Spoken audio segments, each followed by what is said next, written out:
For the sake of no long space of time, O Athenians, you will incur the character and reproach at the hands of those who wish to defame the city, of having put that wise man, Socrates, to death. For those who wish to defame you will assert that I am wise, though I am not. If, then, you had waited for a short time, this would have happened of its own accord.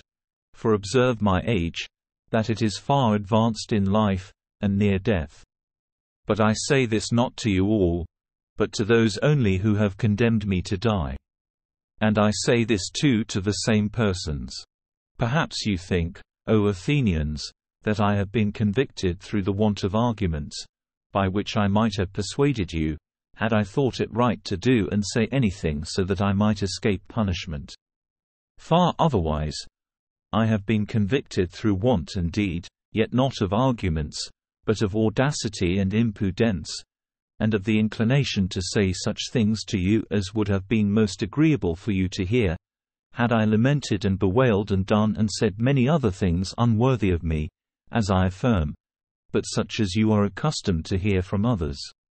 But neither did I then think that I ought, for the sake of avoiding danger, to do anything unworthy of a freeman, nor do I now repent of having so defended myself, but I should much rather choose to die having so defended myself than to live in that way. For neither in a trial nor in battle is it right that I or anyone else should employ every possible means whereby he may avoid death. For in battle it is frequently evident that a man might escape death by laying down his arms and throwing himself on the mercy of his pursuers. And there are many other devices in every danger, by which to avoid death, if a man dares to do and say everything. But this is not difficult, O Athenians, to escape death, but it is much more difficult to avoid depravity, for it runs swifter than death. And now I, being slow and aged, am overtaken by the slower of the two, but my accusers, being strong and active, have been overtaken by the swifter, wickedness. And now I depart, condemned by you to death, but they condemned by truth, as guilty of iniquity and injustice, and I abide my sentence and so do they. These things, perhaps, ought so to be, and I think that they are for the best. In the next place, I desire to predict to you who have condemned me, what will be your fate. For I am now in that condition in which men most frequently prophesy, namely, when they are about to die. I say then to you, O Athenians, who have condemned me to death, that immediately after my death a punishment will overtake you, far more severe, by Jupiter, than that which you have inflicted on me. For you have done this thinking you should be freed from the necessity of giving an account of your life. The very contrary, however, as I affirm, will happen to you. Your accusers will be more numerous, whom I have now restrained, though you did not perceive it, and they will be more severe, inasmuch as they are younger and you will be more indignant. For, if you think that by putting men to death you will restrain anyone from upbraiding you because you do not live well, you are much mistaken. For this method of escape is neither possible nor honorable, but that other is most honorable and most easy, not to put a check upon others, but for a man to take heed to himself, how he may be most perfect. Having predicted thus much to those of you who have condemned me, I take my leave of you. But with you who have voted for my acquittal, I would gladly hold converse on what has now taken place, while the magistrates are busy and I am not yet carried to the place where I must die. Stay with me then, so long, O Athenians, for nothing hinders our conversing with each the world's great speeches other, whilst we are permitted to do so, for I wish to make known to you, as being my friends, the meaning of that which has just now befallen me. To me then, O my judges, and in calling you judges I call you rightly, a strange thing has happened. For the wonted prophetic voice of my guardian deity, on every former occasion, even in the most trifling affairs, opposed me, if I was about to do anything wrong.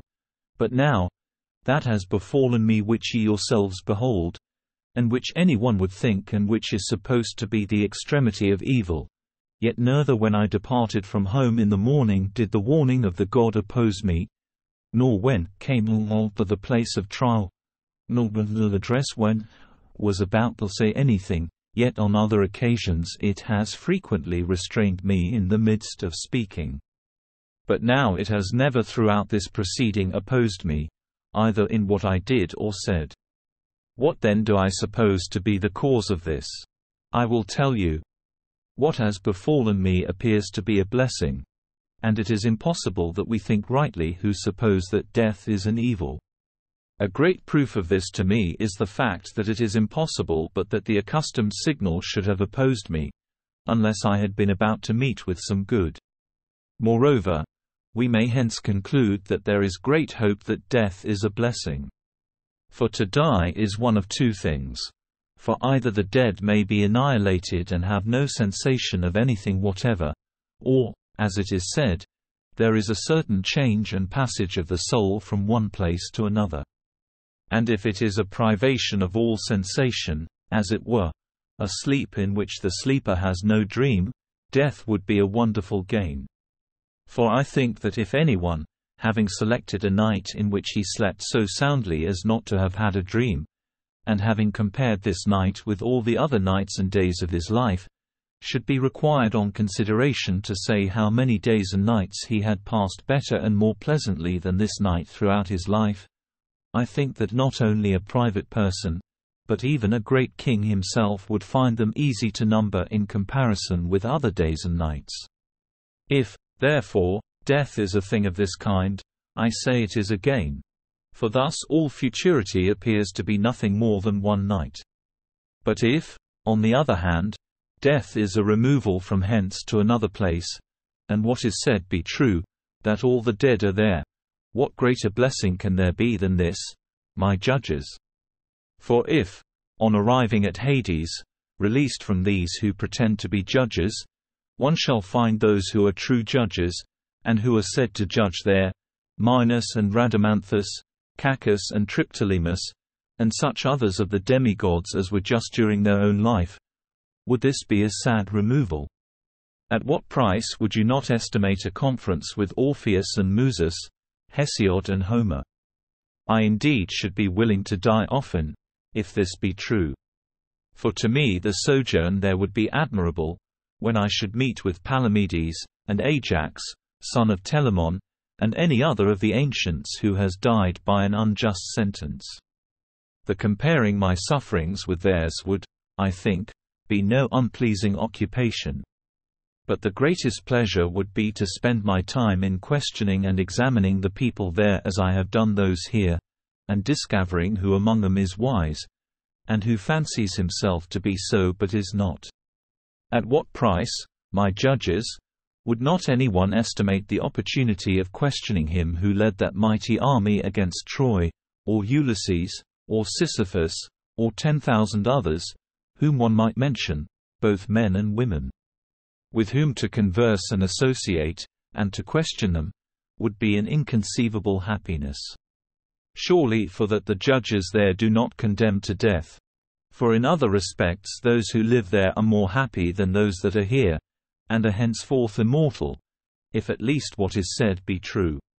You, therefore, O my judges, ought to entertain good hopes with respect to death, and to meditate on this one truth, that to a good man nothing is evil, neither while living nor when dead, nor are his concerns neglected by the gods. And what has befallen me is not the effect of chance.